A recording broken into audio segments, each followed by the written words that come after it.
Greetings, friends and followers. This is Nurses Talking. I am Dale Barzi. As always, if you like what you see and hear, subscribe. Leave us a comment and let us know what you think. Here on Nurses Talking, we speak to nurses anywhere in the world and at any stage in their nursing journey, from students to retirees and anywhere in between. Today, it is my pleasure to welcome Courtney Hogenson. Courtney is a registered nurse. She's a serial entrepreneur. She's a legal nurse consultant. She's an innovator, and she belongs to several organizations, including Aging Life Care Association, Alzheimer's Association, and the Texas Nursing Associations. Welcome, Courtney. Thank you for having me. It's my pleasure, Courtney. What drew you to nursing? I think nursing is one of those things that finds you and it becomes a calling, whether you know it or not. And I think it was always in my plan, whether I knew it or not, I was always going to be a caregiver of some type because that's what my family has always done. Yeah. And my parents took care of their parents. My dad's dad lived with us when I was in high school. He had Alzheimer's. And so I just was very familiar with the caregiving side of the family. And, I think I thought I was going to do something else. I went to UT Austin. I studied radio, TV, film. I ended up in Los Angeles. I thought I would be a writer, producer. And I worked at Nickelodeon, which was really fun for a few years. But then I just felt like I needed to do something more, where I felt like I was doing something meaningful on a daily basis. And so I went back to school to become a nurse. Yeah. Okay, so you came to nurse with a lot of other different kinds of experiences. Yeah. Was it what you thought? No. I mean, I had a roommate in college who was a nursing student and her mom was a nurse. And I didn't grow up around any nurses. So I didn't really have a great understanding of what it was. I always thought it was, more of like the nursing assistant type thing. And I thought, well, I want to do more than that. I guess I have to be a doctor if I'm going to do more than that. I didn't realize that nursing had this whole other advanced practice at the time. And so the thing that drew me to nursing as an almost 30-year-old was the flexibility to know that if in 2 years I decided I didn't want to do adults, I could go into pediatrics, or I could become a NICU nurse, or I could go back to school and become a nurse practitioner or a nurse anesthetist. And I liked that you could continue to build off of that. And so I went in and I decided I'd go for the cardiothoracic ICU at UCLA. And I just dove right in. I was like, well, I'm going to choose the hardest, most challenging spot. And it was great. It was a great place to learn. I'm so grateful for having spent those couple of years on that unit. So, choosing what you saw as the hardest, most challenging spot, what were those challenges? Oh, man. Just holding your own in the CT ICU at UCLA. I mean, you would have to get up in front of these renowned surgeons and doctors and these intensivists, and they would round. And, granted, in the ICU, you only had 1 or 2 patients, but they were critically ill. They were sometimes on, 13 vasoactive drugs. There was so much going on for each of these patients. And I learned to really manage, all these things we needed to do, but then also proactively think about, okay, how are we going to get this person better? What are the signs I'm looking for? And you'd have to be able to stand up in front of this team of other experts and present this patient. Like you're the expert on this patient, and you really were the advocate and the spokesperson for that patient and their family. So, it was like a sink or swim situation. It was like you can get up there and fumble, but like your patient needed you to be an advocate for them. And so it felt really like I was making a big impact in these people's lives. And I thought, gosh, it's such a privilege to be able to help shepherd these people through this very confusing healthcare system. Yeah. And I'm glad you used that word privilege, because it is. Yeah, It it really absolutely is. is. It absolutely is. What though, would you like to see change? Ooh, I think the biggest thing is, the reimbursement model for nursing. I think a lot of people, even nurses, are not aware of this. But nursing is actually, it's roped in like a room Yeah, charge. It's yeah, like it a is. box of tissues, or and really it's so much more of Mhm. like, you think of PT, OT, all these different types of therapies and specialists, they all have They're billing codes. billable.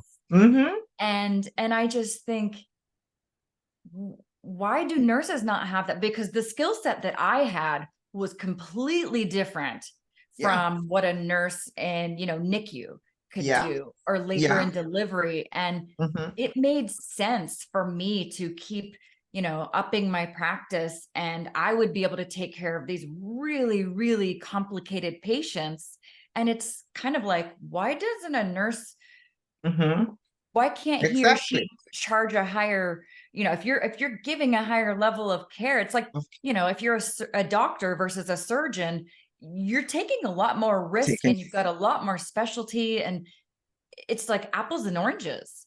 And Yeah. so I think that would really help the profession to really feel like we're offering a service, a very valuable service. And I think nurses should be able to bill for those services in all sorts of, Yeah. scenarios, not just the hospital, not just the clinic. I absolutely, absolutely, absolutely agree. I mean, like they bill for a lot less things, they bill for band-aids for Pete's sake. I mean, anyway. So you founded, one of the things you founded was Call Light. So That's what is Call Light? Why did you do this? So that's my newer thing. So in when I was at UCLA in the ICU, I saw all these gaps in our care system, and I noticed so many people went home, and I felt like they didn't have that continuity of care. They didn't have a team of people. They didn't have the expert or the advocate. So I transitioned into becoming a patient advocate. So I would have like 10 patients at a time where I was the expert. I was the patient quarterback. I would go to doctor's appointments. I'd fill Yeah. up the pill box. I was the person that all the family relied on to kind of say, oh, the baseline's a little off. This is not normal for him or her. And if there Mhm. was an emergency, I would be the one at the ER, and I would be the one, speaking on their behalf. But I also noticed there were a lot of people that wanted more than just a nurse coming in for a visit. They wanted a nurse for maybe continuous care at Yeah. home. And I found that it was very difficult for people to hire nurses to do that. The only options you really had were a registry, an Mhm. agency, or word of mouth. You find somebody through somebody and you take the risk of hiring them, not knowing. Yeah. um, so I started a private duty nurse registry a number of years ago in Los Angeles with another RN care manager, because we kept having clients who wanted nurses for round the clock care, whether it was short term, long term. And it got to the point where we needed to vet those nurses and Yeah. know those nurses, because we were bringing them into our patients' homes. And if we didn't know who they were, and we didn't know that they were, maybe Exactly. accountable or ethical or good, Mhm. um, it mattered. And so I Yeah. started a private duty nurse registry with another nurse care manager. But we were only able to help really wealthy people, because it was very cost prohibitive. Yeah. And the nurses would, charge a certain rate. And then the agency or registry, like That's we true. were, had to Mhm. charge an overhead to take care of Mhm. their costs. And I just kept thinking, there's so many families that need this care, that we could kind of bring it down a little bit so the nurses can still take home Mhm. a decent And paycheck. mhm. But we shouldn't have to be charging this 20 to 50% overhead. That really isn't much of a Yeah. value if you're not really bringing that to them. So Mhm. Call Light came to me like, hey, we can hire an Uber driver, we can hire a plumber, you can order food, you can have a masseuse come to your house, you can Yeah. have any of those things. Why can't we have some sort of accountability tool or platform where people can hire not just a babysitter, but a nurse, someone who Yeah. can come and check their blood pressure, check their, Yeah. give them an insulin shot if they need Yeah. it. People who already know how to use tube feedings and IVs and things, because I find that so many people are going home and people expect family members I to know. I do know. these things. With minimal instruction.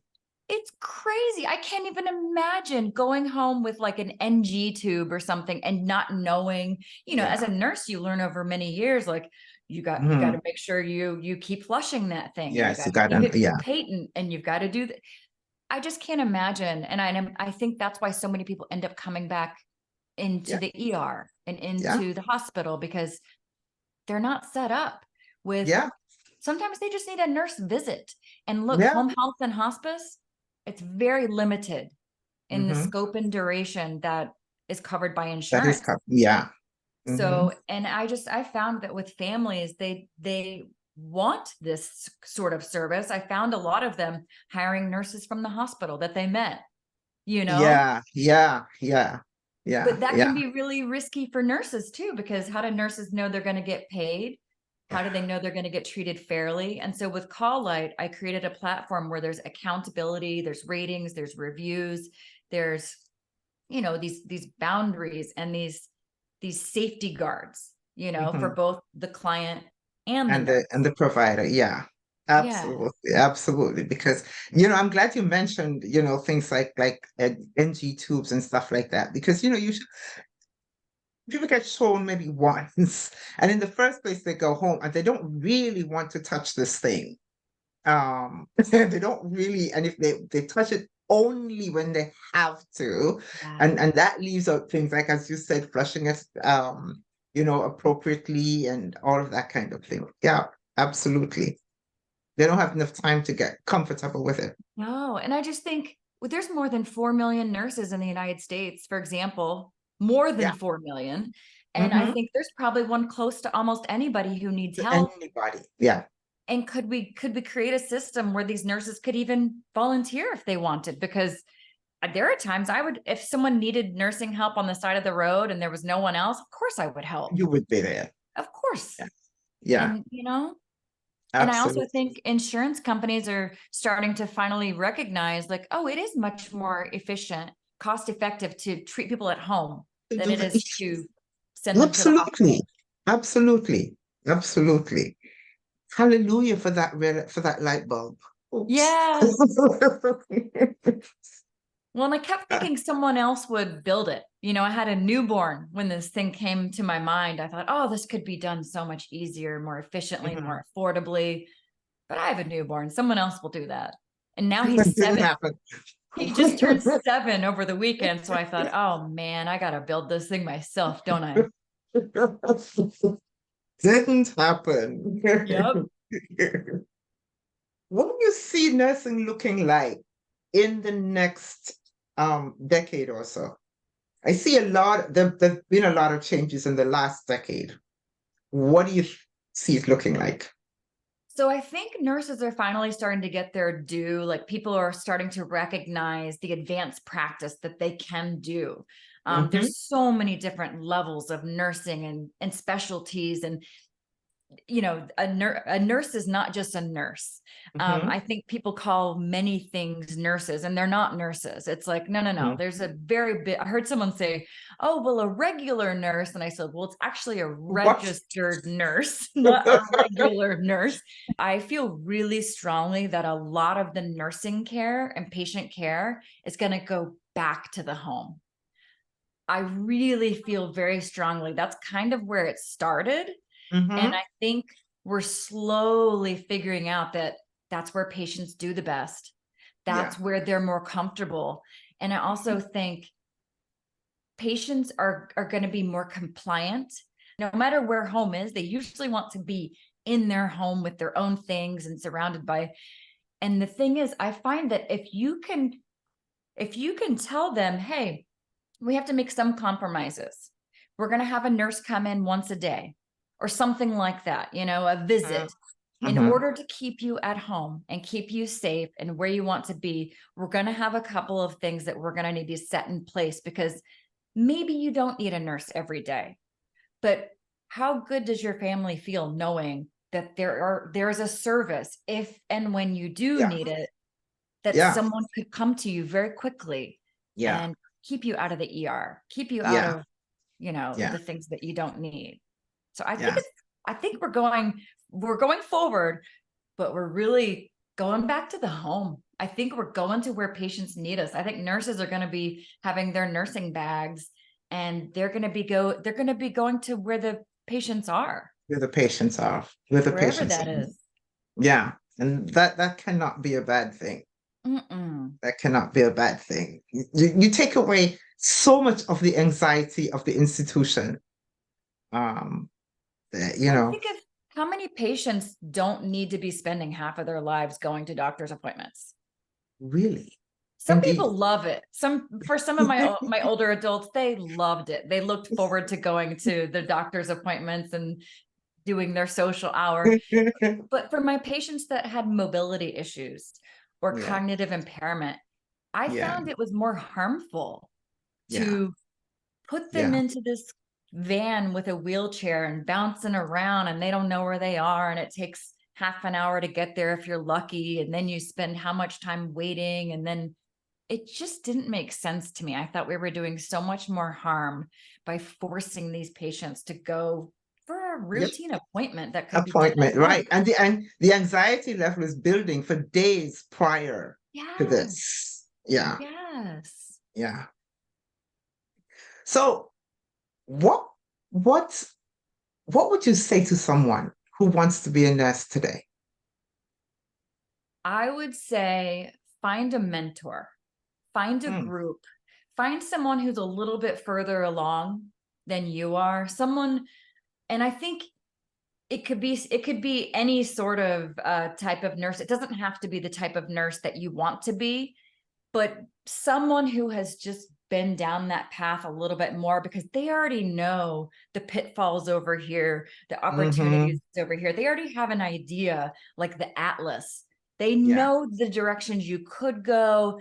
They can see things that you're not aware of. So I think finding a mentor, and even just finding a core group of nurses that are in different fields, because I think we get so siloed in our little area, We do. and we Hmm. don't realize that there's so much more out there. And I think it's hard to find your place in the world, and as a profession, I think it takes a little bit. You try a couple of things and you find out, wow, I had no idea that home care or hospice was so Mhm, like, mhm. maybe in one part of your nursing career that's boring and you don't want to Mhm. do that, and you can't imagine doing one-on-one patient Yeah. care in a home. But then after a point, you start to recognize, this is what I miss. I miss spending time with these patients.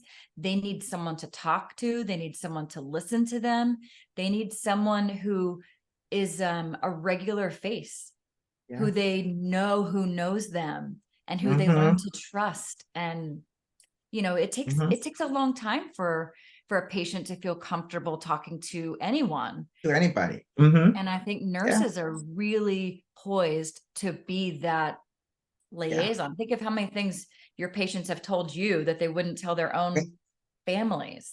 Exactly. Exactly. Exactly. To them, you're like a vault. Yeah. It's like a hairdresser. You know everything. Yeah. Yes, indeed. Yes, indeed. Yeah. But you mentioned that there were so many areas that people could go, so many different areas in nursing, and how so many of us have gone through nursing, not realizing how vast it is. I myself spent most of my career, I think, not realizing just how vast. I always knew that you could do this or you could do that, but I didn't know you could do that. There's so much Right? you can do. I think what I did really well is I kept, maybe it's because I was a little bit older when it came to nursing. I wasn't Mhm. 20. I was almost Right. 30. And so Mm. I kept my ears a little bit more open. And if a door opened, I would take a peek in there. And if certain doors kept opening, I was like, okay, this is a trend. I'm starting to see a lot of people need this, and I like this, and I feel like I'm making a difference. Well, I'm going to go in that door. That feels right. Yeah. Yeah. Yeah. That's one of the things that um prompted me to do this, is that I really, really, really want nurses coming along to see what nurses are doing, and to feel that pride in what nurses are doing and can do and have done, and you can do it too. There's so many things that people asked me. Oh, Courtney, can you write a care plan for court?